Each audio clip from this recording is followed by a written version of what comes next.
Get ready for transcription in 5, 4, 3, 2, 1, start. Sir, the point I am trying to make is, even if it is necessary to amend the Constitution, we have to make a bold venture. Can the body called the Election Commission have executive power, legislative power, and judicial power also? This is one point I want to make. No institution under this parliamentary system has all the three powers combined in one. As friends know, the Constitution gives the Chief Election Commissioner the status of a Supreme Court judge. That is, if he is to be removed, the same process has to be adopted, even though he may have been appointed in a different way. The Election Commission should have been a multi-member commission. This is the recommendation made by the Parliamentary Committee in its report of 1972 that the commission should be a full commission and Parliament should enact a law. Mr.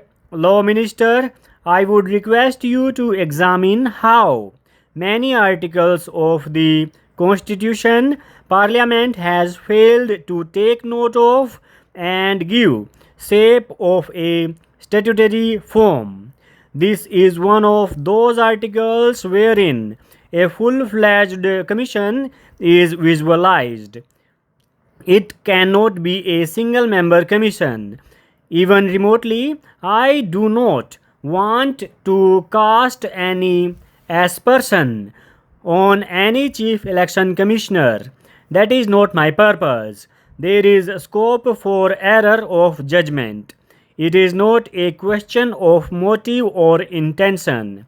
If the Election Commission declares an election null and void, what can be done? What the Supreme Court held was that if a wrong decision has been given and a repoll has taken place, then the aggrieved person could go to the High Court for relief through an election petition.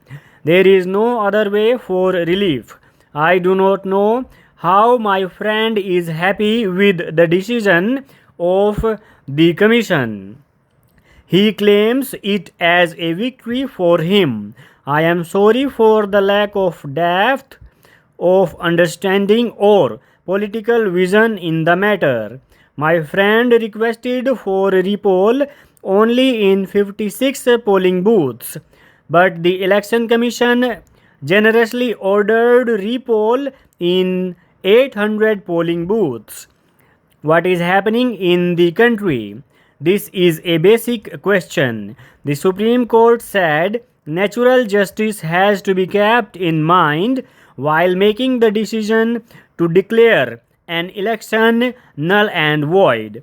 But to ask the whole constituency should go for a repoll how much it costs the government.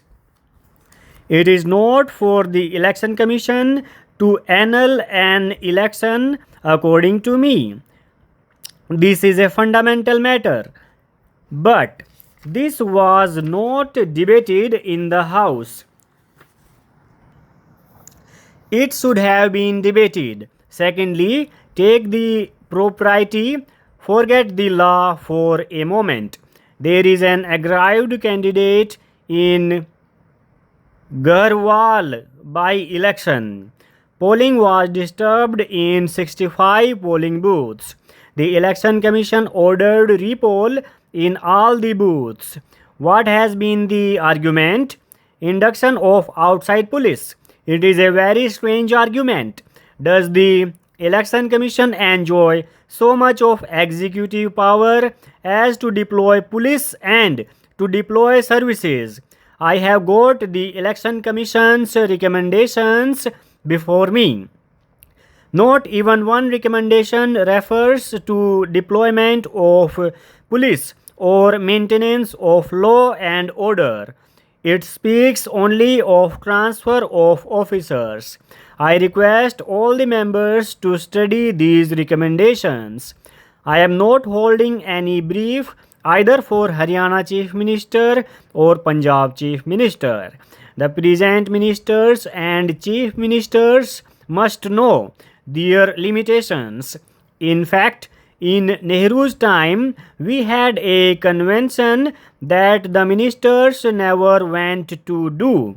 Election propaganda in by-election. We used to restrain ourselves, and so there was no question of involvement in a by-election. What has the Haryana Chief Minister done? It might be a party matter. Mr. Law Minister, do not think it is a party matter. You are not here permanently. We are not here permanently. But the nation is permanent. This is the time to do some introspection when we are at the crossroads. The Janata Party did not learn the lesson from the Congress defeat in 1977. Therefore, the Janata Party failed. The Congress also did not learn from the Janata Party's collapse. We can learn not only from our own mistakes but also from others' mistakes. On the other side also, they seem to have done it. If my friend also has done, those who indulge in violence, they are actually the enemies of democracy. I condemn it. We should be serious about it. We must know where the Election Commission should actually stop. Free and fair elections cannot be conducted easily.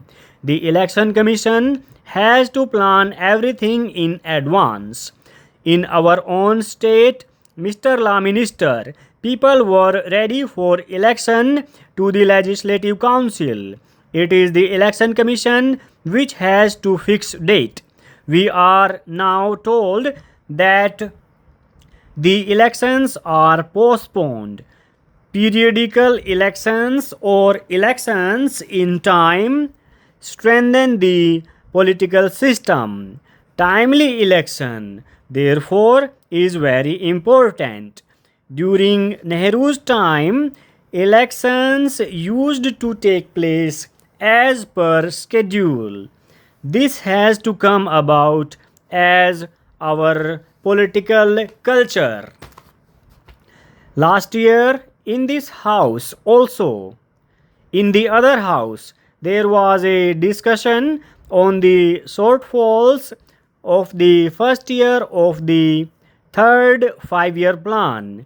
We were worried that in the field of industry, our expectations had not been fulfilled, and we were much more worried that in the agricultural sector, we did not make any progress over the year 1960-61, which was the last year of the second 5-year plan. Now, as a result of many steps that we took, many measures that we adopted, we have reasons to feel that in the matter of steel, transport and coal, some of our difficulties have been overcome, and we are likely to achieve substantially the targets that we have fixed for the third 5-year plan.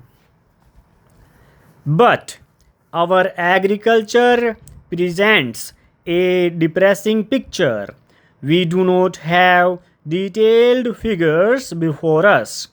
We might have them in the course of a week, but it does seem, from whatever information has come our way, that there is no appreciable improvement so far as the agricultural sector is concerned. We planned for an additional output of 20 million tons in the third 5-year plan. It seems that about 17 or 18 million tons will have to be produced in the next 3 years. Full stop.